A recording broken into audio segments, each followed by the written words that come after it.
Zuri, a young woman in her early 20s, lived in the heart of an African village, a place where the rhythm of life moved in harmony with the earth. The vast savanna stretched out in all directions, bordered by towering baobab trees, their ancient limbs reaching for the sky. Dense forests encircled the village, their shadows cooling the earth beneath them. The people of our village were a tight-knit community, each person contributing to the welfare of all. And among them, Zuri stood out, not only for her beauty but also for her wisdom and kindness. A skilled healer and herbalist, Zuri was the one the villagers turned to when sickness struck, when a remedy was needed, or when the weight of life became too much to bear.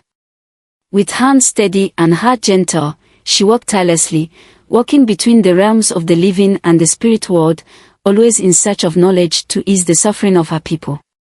Her reputation had spread far and wide, and she was loved and respected by everyone in the village.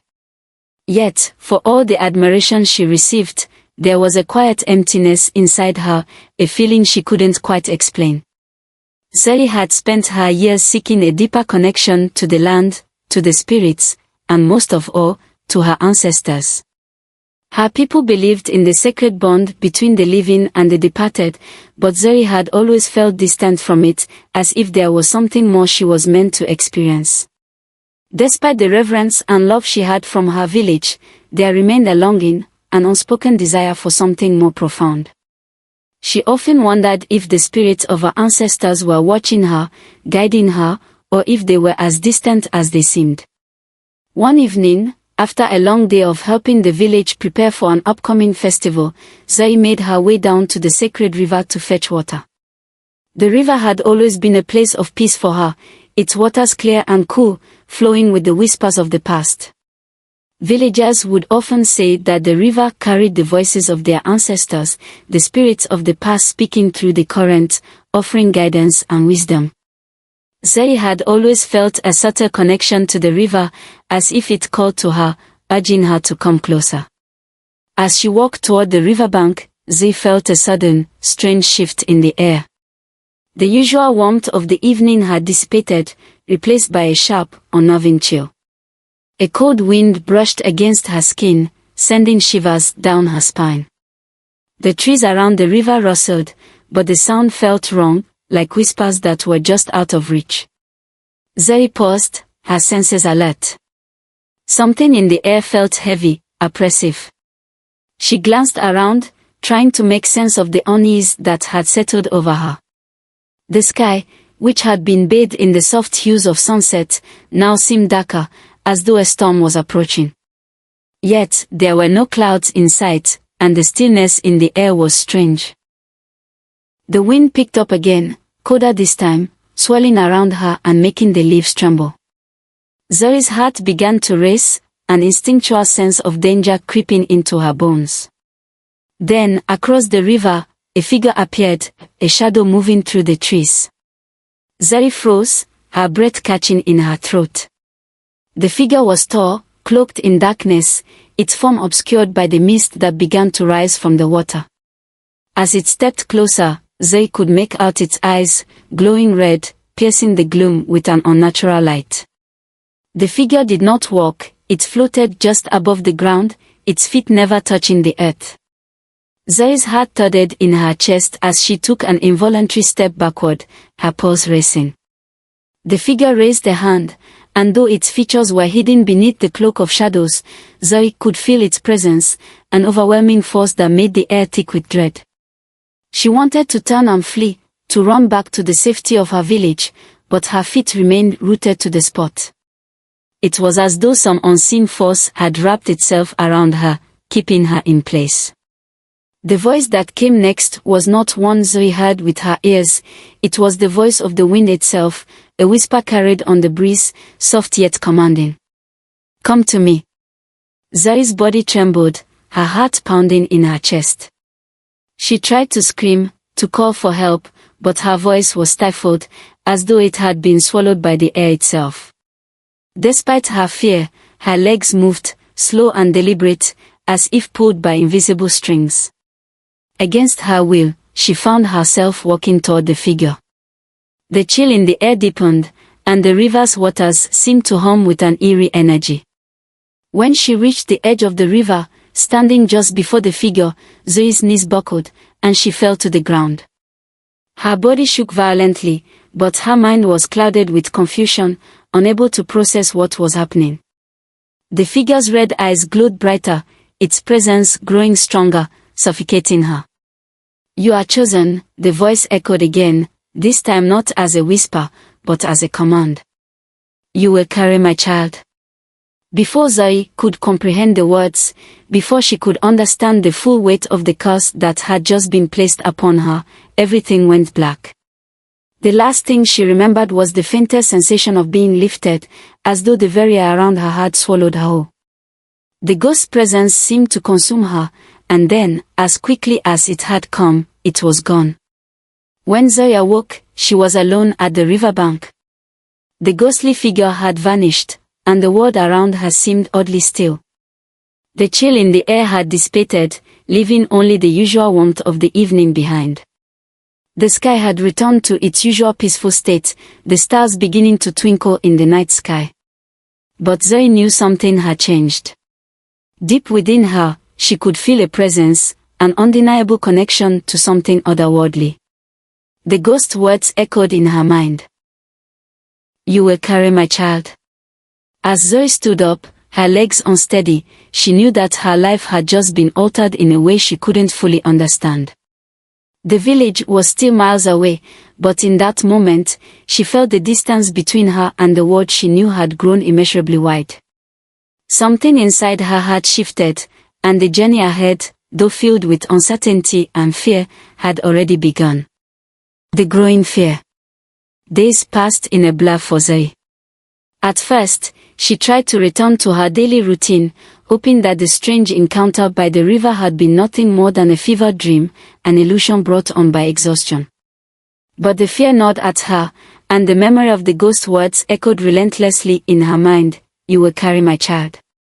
Her body, however, told a different story. The changes were subtle at first. Her clothes, which had fit her comfortably just a few weeks ago, now felt tight across her stomach. At night, her dreams were filled with images of dark shadows and glowing red eyes, and when she awoke, a sense of unease would follow her through the day. There were days when she felt nauseous, others when she was inexplicably exhausted. But it was the rapid changes in her body that filled her with dread. Zuri had seen the signs of pregnancy in others, how their bodies shifted, how their bellies grew as they carried life. But this was different. The sensation in her body was foreign, not of a human nature. It was as though something else was growing within her, something not of this world. She was carrying a child, but not a human child. The knowledge settled deep within her, undeniable. The ghost words were true. She was pregnant. The days blurred together as she struggled to come to terms with the impossible reality of her situation. The villagers had begun to notice the change, too.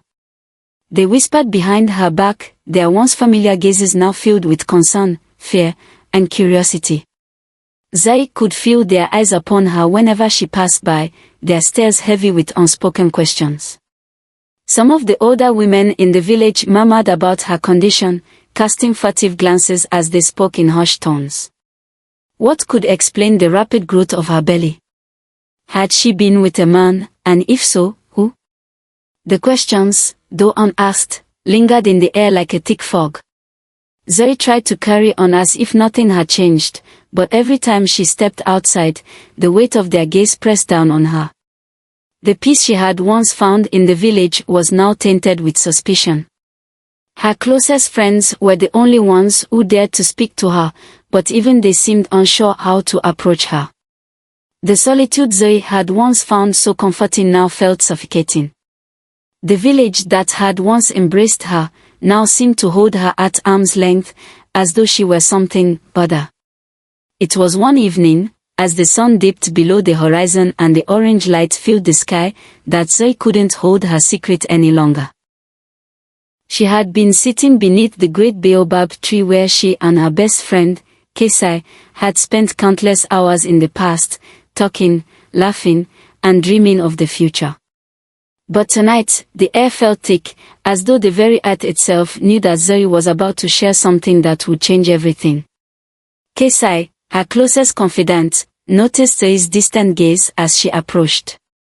"Zuri," Kesai called softly, sitting down beside her, "you've been distant for days. What's going on? You're not yourself." Zuri's heart clenched. Kesai had always been the one person Zuri could confide in, the one who had never judged her. But tonight, the words felt heavier than they ever had before. She opened her mouth, but no sound came. The words felt too strange, too impossible. She didn't know where to begin, but she knew Kesai deserved the truth. Taking a deep breath, Zuri turned to her friend, her voice barely above a whisper. "Kesai, I'm pregnant." Kesai blinked, a look of surprise crossing her face. "Pregnant?" she asked, her voice rising in disbelief. "But Zuri, you haven't. I mean, you haven't been with anyone, right?" Zuri lowered her gaze, her heart sinking as she nodded. "It wasn't a man. It was a ghost." Kesai's mouth opened and closed, as though she were trying to process the words that had just come out of her friend's mouth.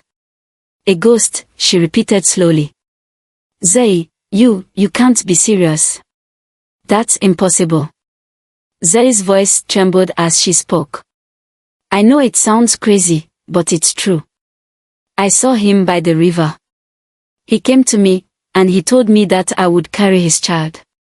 She paused, feeling the weight of the words settle on her shoulders. "I don't know how, or why, but I can feel the child inside me.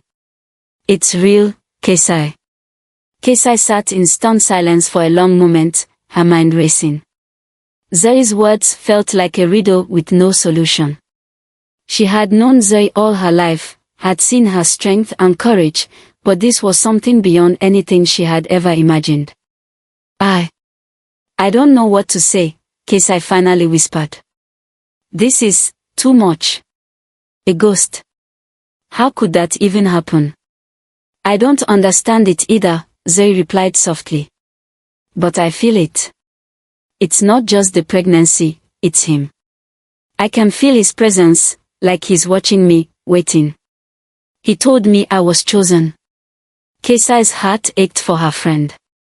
She could see the fear and confusion in Zuri's eyes, the deep sense of helplessness that had settled into her being. It was the fear of something beyond her control, something ancient and powerful. "Zuri," Kesai said, her voice steadying, "I can't pretend to understand this. I can't tell you what to do, but I know we have to talk to the elders. They know more about spirits than anyone. Maybe they can help." Zuri's heart clenched at the thought. The idea of facing the elders was terrifying. She had always respected them, but what would they think of her now? What if they saw her as cursed, or worse, as a danger to the village? Still, Kesai's words were wise. The elders had the knowledge that might give her some answers, some hope.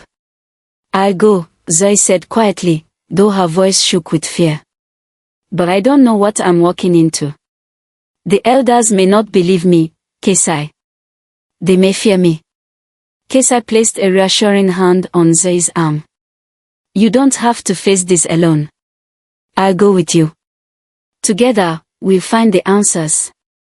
Zuri nodded, feeling a mixture of relief and terror.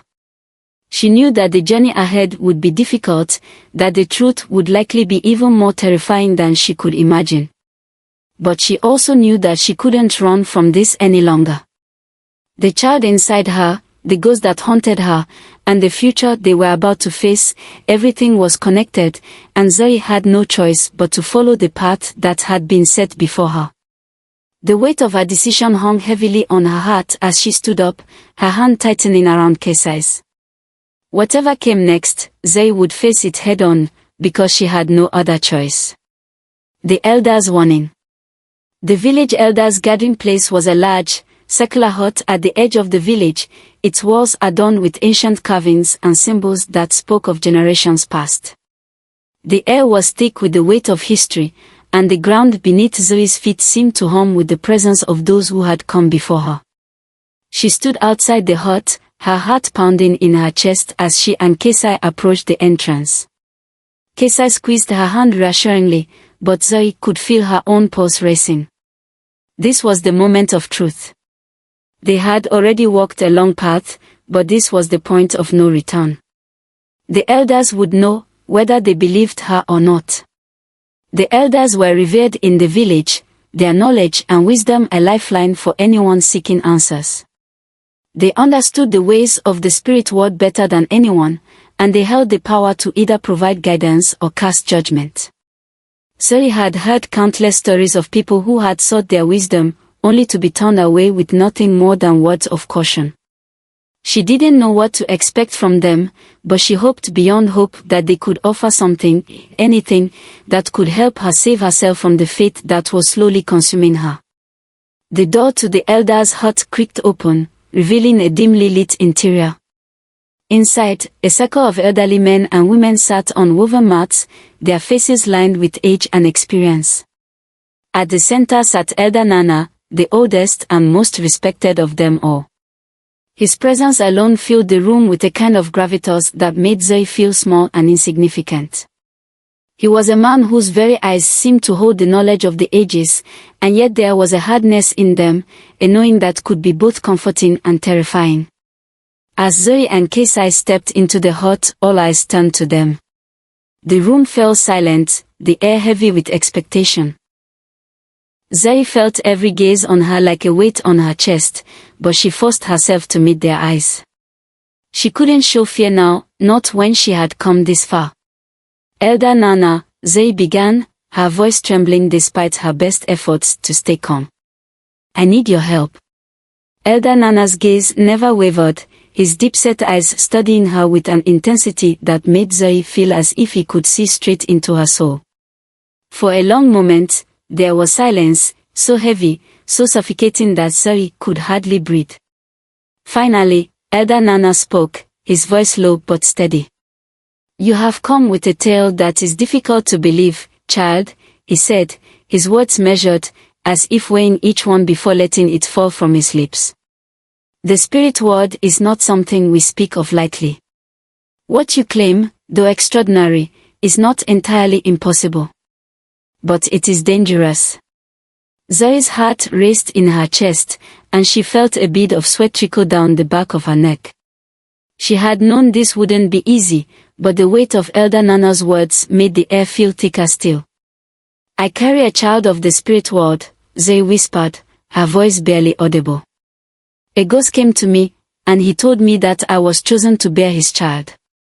The murmur ran through the elders, their expressions unreadable.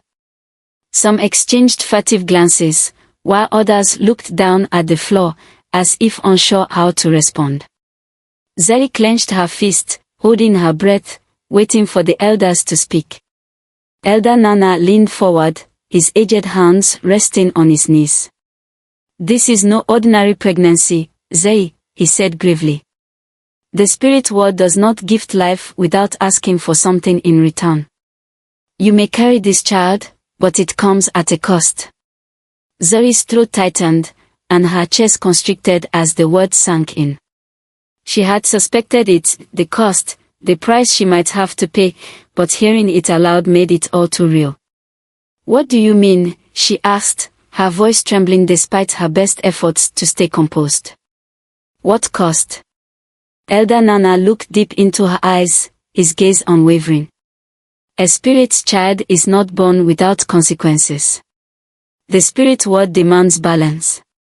When the child is born, it will ask for something precious in return. He paused, allowing his words to hang in the air like a dark omen. Your soul. The room fell silent again, as though the weight of his words had pressed down on everyone present. Zuri felt the blood drain from her face as the full weight of the elder's warning hit her. Her soul. The very essence of who she was, the one thing that made her whole.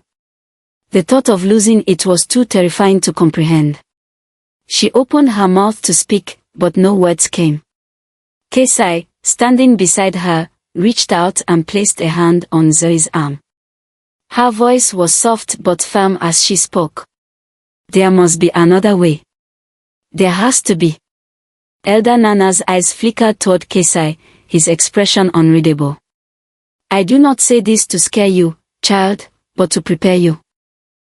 The spirit world does not offer its gifts freely. If you carry this child to full term, the price will be demanded. It will come for what it is owed. Zuri's mind raced, her thoughts tumbling over one another in a chaotic frenzy. She had tried so hard to convince herself that this was just a dream, just a nightmare she could wake from. But the truth was staring her in the face, and it was darker than she had ever imagined. Tears welled in her eyes as she met Elder Nana's gaze once more. Is there nothing that can be done? Is there no way to stop it? To protect myself? Elder Nana's face softened slightly, though the sadness in his eyes was unmistakable. There may be a way, he said slowly, but it is not something we can teach you. The answer lies within you. The spirit world is powerful, but it is not invincible. Love, strength, and determination, these things can change the course of fate. Zuri's heart lifted ever so slightly, though the fear still lingered. She wanted to believe that there was a way out of this, some way to save herself and her child from whatever curse this spirit had placed upon them.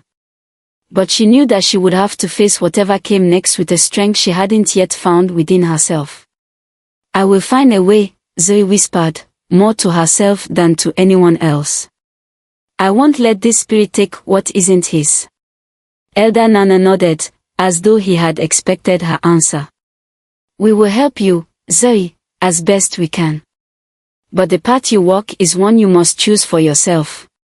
Zuri stood tall, the weight of the elder's words heavy upon her, but there was something in her that refused to give in to fear. She wasn't ready to lose herself, not yet, not while she had the chance to fight. As she and Kesai left the elder's hut, the night air felt colder, as if the spirits themselves were watching her every step. But in her heart, a fire was kindling, one that would guide her through the darkness ahead. She didn't know how, and she didn't know what the future held, but she knew one thing for certain: she would fight for her soul, and she would fight for the child growing inside her.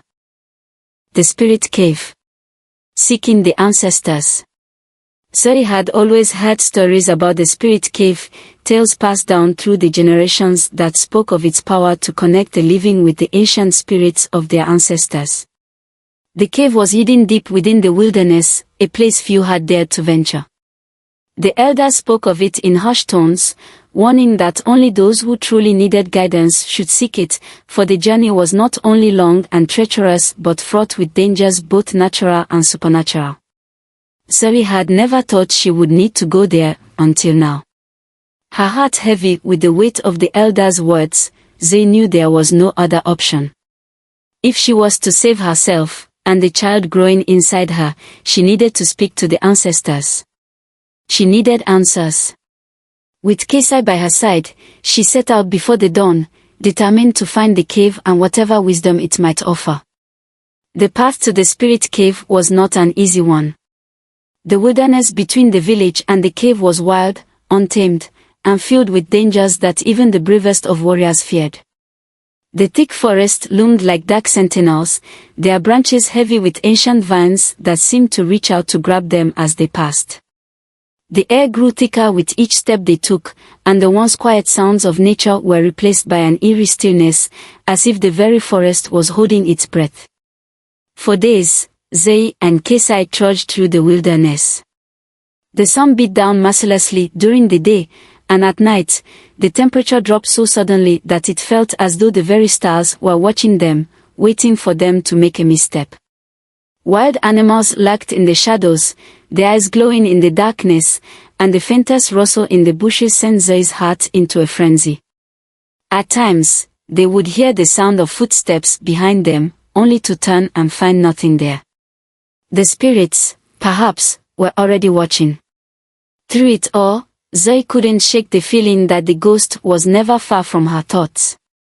In her dreams, the figure appeared, as chilling and real as it had been by the river.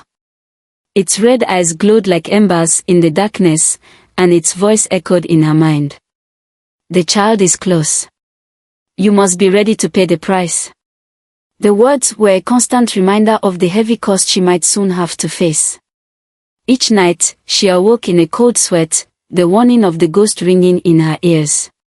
But Zuri refused to let fear take hold. She had come too far, and no matter the cost, she would not let her soul be claimed without a fight. She would face whatever the ancestors had to offer, even if it meant confronting the darkness within herself. The revelation in the cave. After what felt like an eternity, Zuri and Kesai finally reached the entrance to the spirit cave. The cave was hidden deep within the heart of the mountain, its opening framed by jagged rocks and covered in thick moss. It was unlike any cave Zuri had ever seen. The air around it hummed with a strange energy, a silent promise that whatever lay within would change her forever. Zuri's pulse quickened as they approached. The feeling of being watched grew stronger, and for a moment, she thought she might turn back. But then she looked at Kesai, her loyal friend who had accompanied her on this perilous journey, and felt a surge of strength. Kesai's presence was a constant reminder that she wasn't alone. Together, they would face whatever awaited them. Taking a deep breath, Zuri stepped into the cave, her footsteps echoing off the stone walls. The air inside was cold, much colder than the outside, and the temperature seemed to drop with every step they took. The walls of the cave were covered in strange markings, symbols of the ancestors that pulsed with faint light, as they were alive. The deeper they went, the more the air thickened, and Zuri could feel the weight of centuries pressing down upon her. At the heart of the cave was a small, natural clearing. Zuri paused, her breath catching in her throat. The space was filled with a soft, otherworldly glow that seemed to emanate from the very stones beneath her feet. It was as though the ancestors themselves were waiting for her. Zuri knelt in the center of the clearing, her heart racing, and closed her eyes. "Great ancestors," she called out, her voice steady despite the fear that gripped her. "I seek your guidance. I carry a child of the spirit world, and I fear the price that will be demanded of me. Please, help me." The silence in the cave was profound, and for a long moment, Zuri wondered if the ancestors had heard her.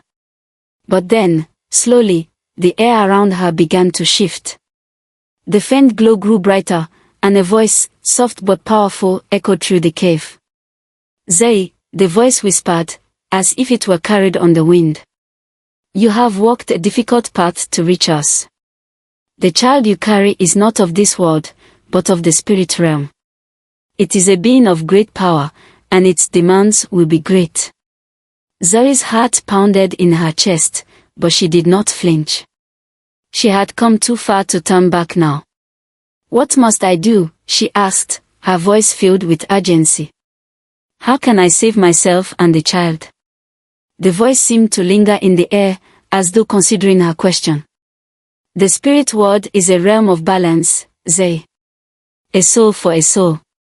But love is a force that transcends all, even the spirits of the afterlife." Zuri's brow furrowed, confused by the response.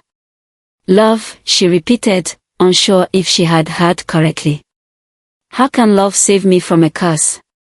"Love is the key," the voice responded, its tone soft yet resolute. "When the child is born, it will demand your soul, but if you face the darkness with love in your heart, you may find another way. Love is stronger than any curse. It is stronger than the spirit world itself." Zuri's mind raced, the words of the ancestors sinking in. She had always believed in the power of love, but she had never imagined it could defy the spirit world. Could it really be that simple? Could love truly save her from the curse that had been placed upon her? The voice continued, "You must be strong, Zuri. The child you carry is powerful, and it will test you. But in the end, It is love that will give you the strength to overcome the curse. You must embrace love, for the child, for yourself, and for the world you live in. Only then can you free yourself from the ghost demands. As the voice faded, the glow in the cave began to dim, and the air seemed to settle. Zuri opened her eyes, her heart still racing but now filled with a new sense of determination. The ancestors had spoken, and they had given her the answer she had sought, love. She didn't know how or why, but she believed in its power. She turned to Kesai, who had been standing quietly beside her, waiting.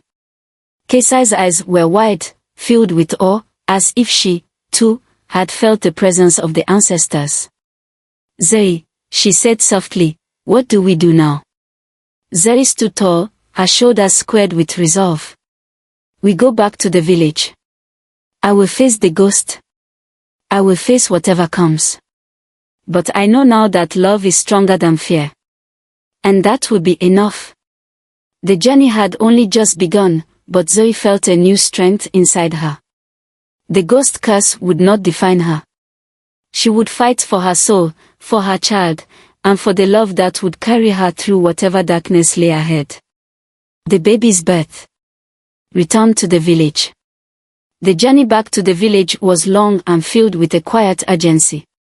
The air seemed to weigh heavier with each step Zuri took, but there was also a new sense of strength within her. Her time in the wilderness, the teachings of the ancestors, and the words of the spirits had planted a seed of resolve in her heart. She could no longer be ruled by fear. Love, as the ancestors had said, was the key.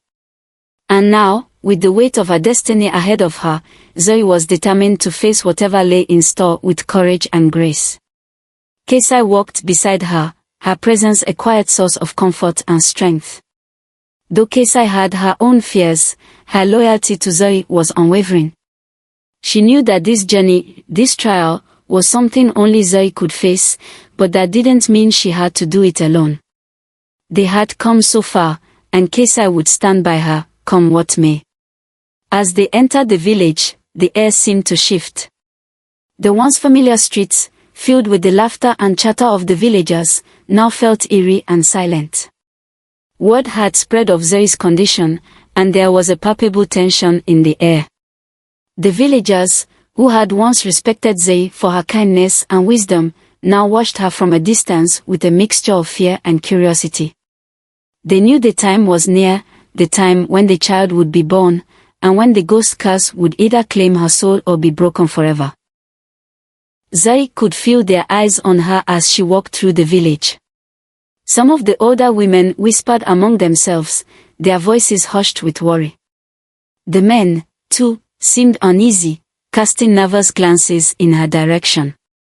Zuri knew they feared what the birth might bring. They feared the spirit child, the curse, and the unknown fate that awaited her. Yet Zuri had made peace with what was to come. Her love for the child growing inside her had only grown stronger, and she believed, more than ever, that love would give her the strength to face the spirit world's demands. Over the next few days, as Zuri prepared for the birth, she took solace in the quiet moments she had with Kesai.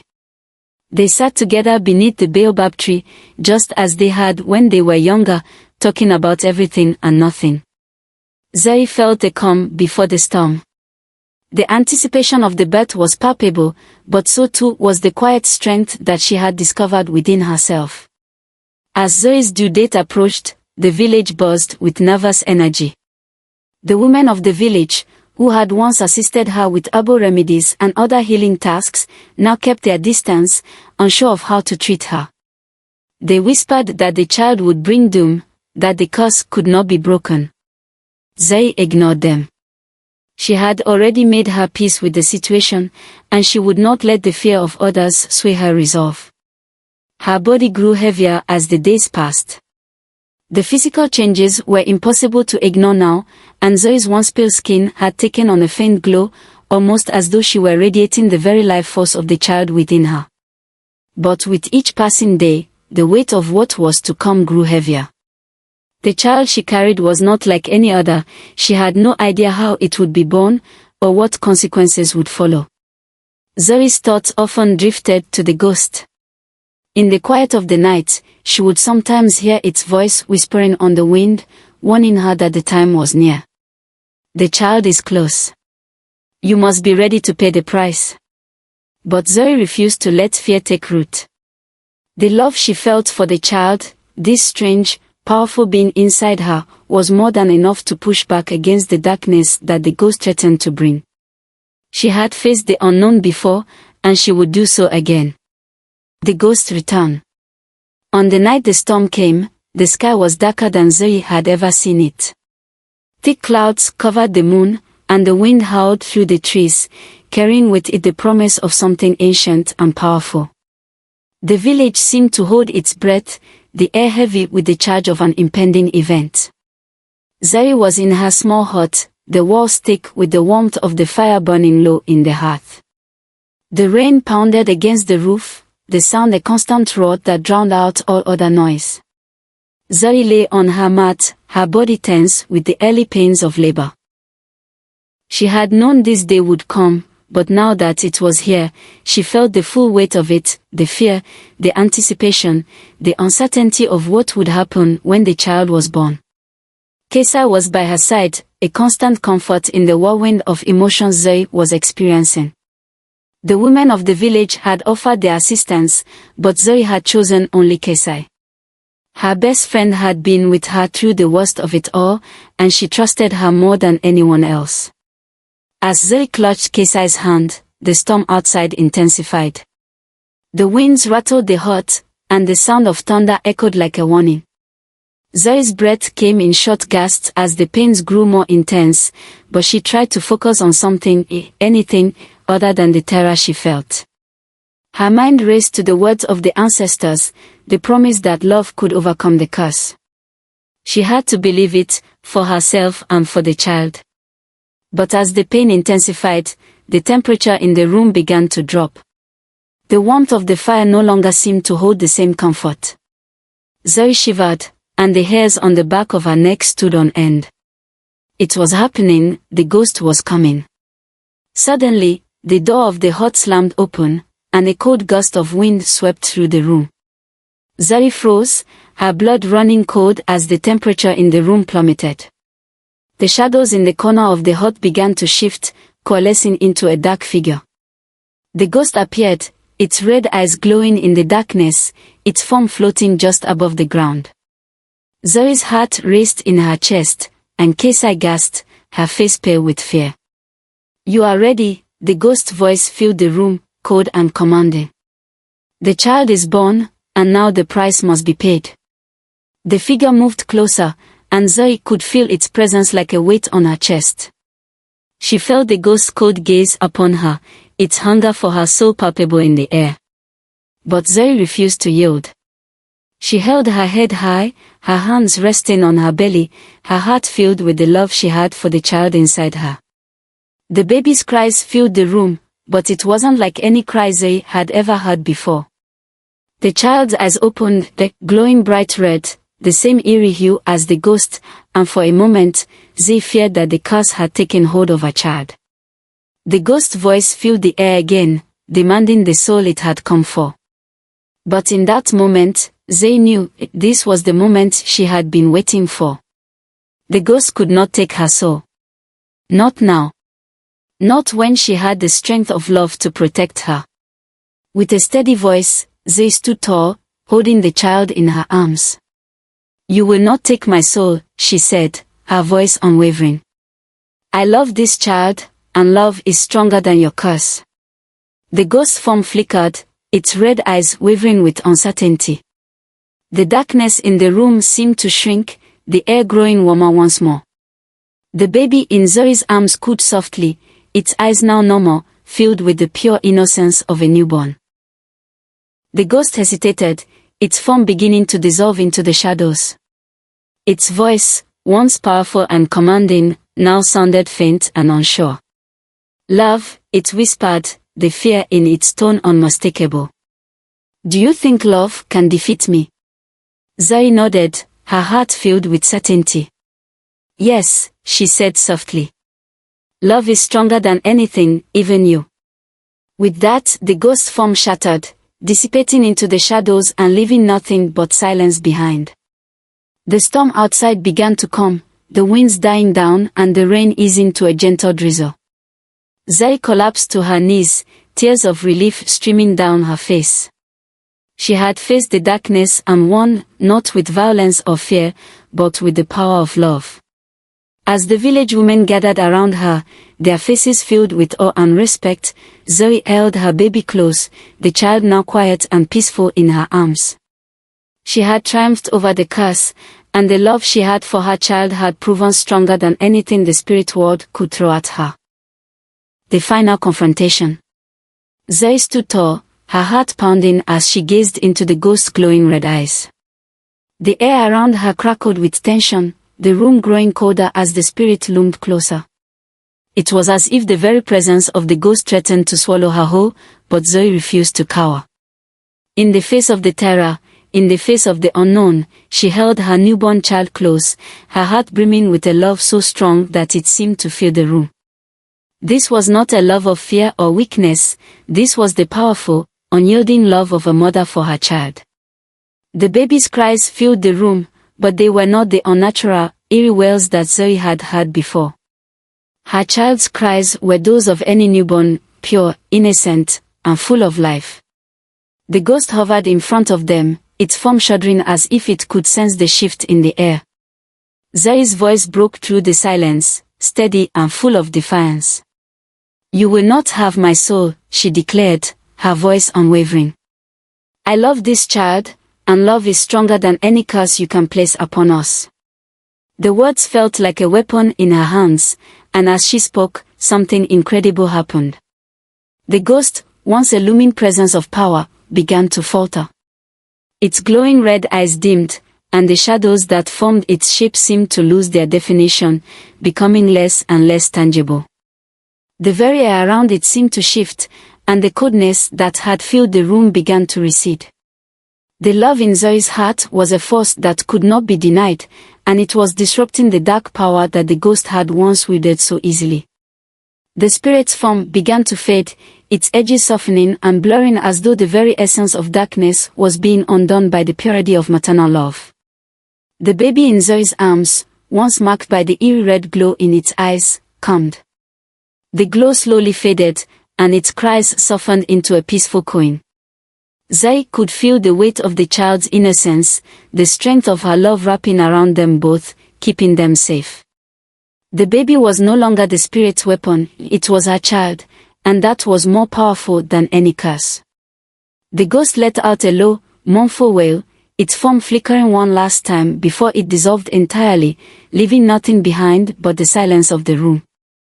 Zuri held her baby close, feeling the warmth of life returning to the air. The storm outside, which had raged like the spirit's fury, began to subside. The winds calmed, and the rain eased to a gentle drizzle, as if the world itself was taking a deep breath. The aftermath. Zuri sank to her knees, exhaustion overtaking her as the last remnants of the ghost faded into the ether.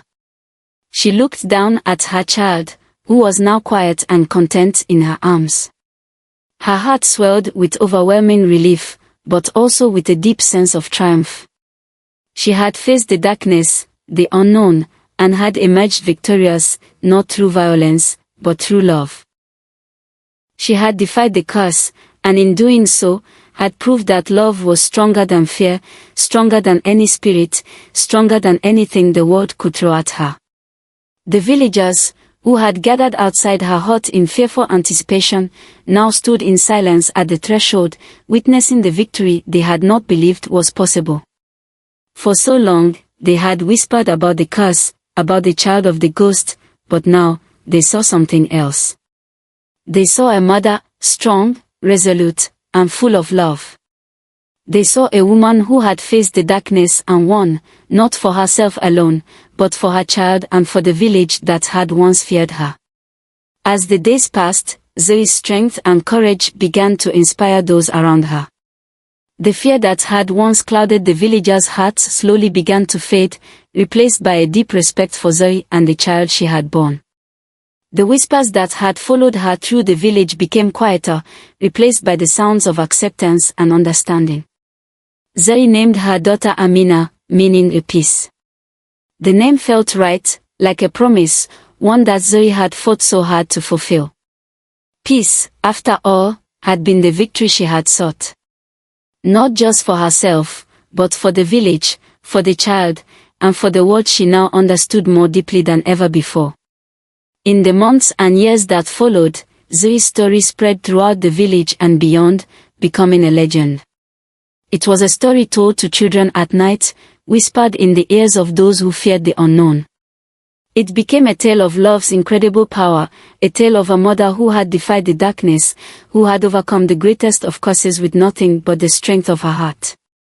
The village, once filled with fear, became a place of unity and understanding, where the power of love was held above all else. And though the ghost had disappeared, its legacy had been transformed. What had once been a curse had become a story of triumph, a reminder that no darkness, no matter how deep, could stand against the light of a mother's love. Zuri and Amina lived peacefully in the village, surrounded by the warmth of family and friends. The echoes of the past still lingered, but they no longer held the same power. For Zuri had taught them all the most important lesson of all, that love, when it is strong and pure, can conquer even the greatest of fears. Zuri's tale was passed down from generation to generation, and as it was told, it became a beacon of hope, showing that no matter the darkness one might face, love would always lead the way.